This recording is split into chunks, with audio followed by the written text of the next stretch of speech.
नमस्कार। ओम श्री परमात्मने नमः। येऽपि अन्यदेवता भक्ता यजन्ते श्रद्धान्विता तेऽपि मामेव कौन्तेय यजन्त्य विधिपूर्वकम्।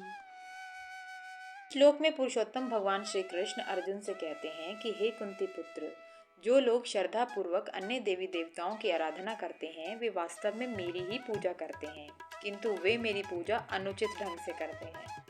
पिछले श्लोक में भगवान श्री कृष्ण ने उन भक्तों की मन स्थिति की चर्चा की थी जो सदैव उनकी भक्ति में तल्लीन रहते हैं, किंतु इस श्लोक में भगवान श्री कृष्ण उन भक्तों की मन स्थिति की चर्चा कर रहे हैं जो अन्य देवी देवताओं की विधि पूर्वक आराधना करते हैं। भगवान श्री कृष्ण कहते हैं कि जो लोग अन्य देवी देवताओं की आराधना करते हैं उनकी भक्ति भी मुझे ही समर्पित है।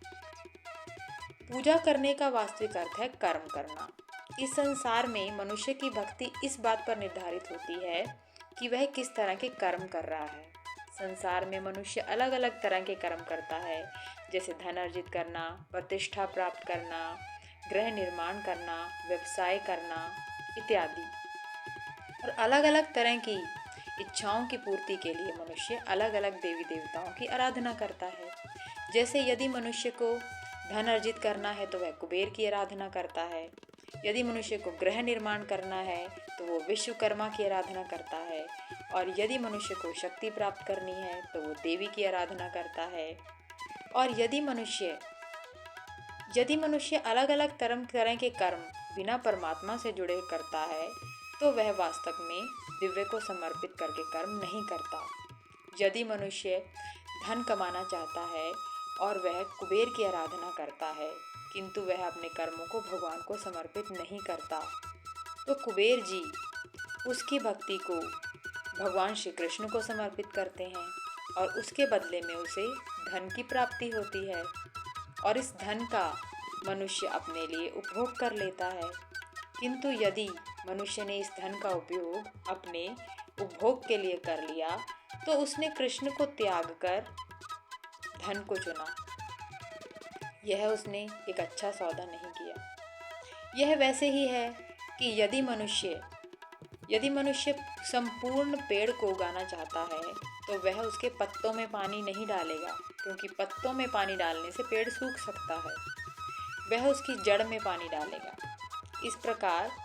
इसी प्रकार यदि मनुष्य अपने कर्मों को दिव्य को समर्पित होकर करेगा तो उसके कर्म को भगवान श्री कृष्ण स्वयं को समर्पित मानेंगे, क्योंकि भगवान श्री कृष्ण इस संसार में चल रहे यज्ञ के प्रधान हैं।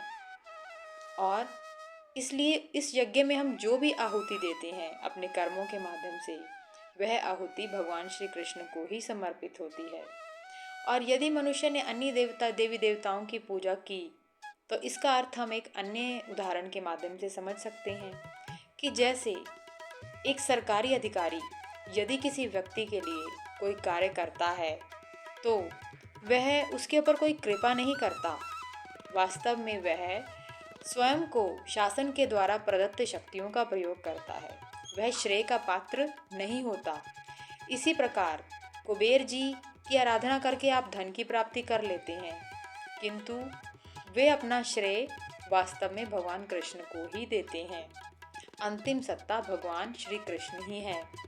कहने का अभिप्राय यह है कि विभिन्न संप्रदायों को जो शक्ति संचालित करती है, या फिर अलग अलग संप्रदायों के लोग जिस शक्ति की आराधना करते हैं वे वास्तव में एक ही सत्ता के अधीन है। ये सार्वभौमिक शक्ति है जो कि सभी को एक समान नज़र से देखती है। आशा है मैंने आज के श्लोक को आपको अच्छे से समझाया है। यदि आपको मेरे द्वारा की गई व्याख्या अच्छी लगी हो तो कृपया मेरी वीडियो को लाइक, सब्सक्राइब व शेयर अवश्य करें और हो सके तो कमेंट भी अवश्य करें। धन्यवाद।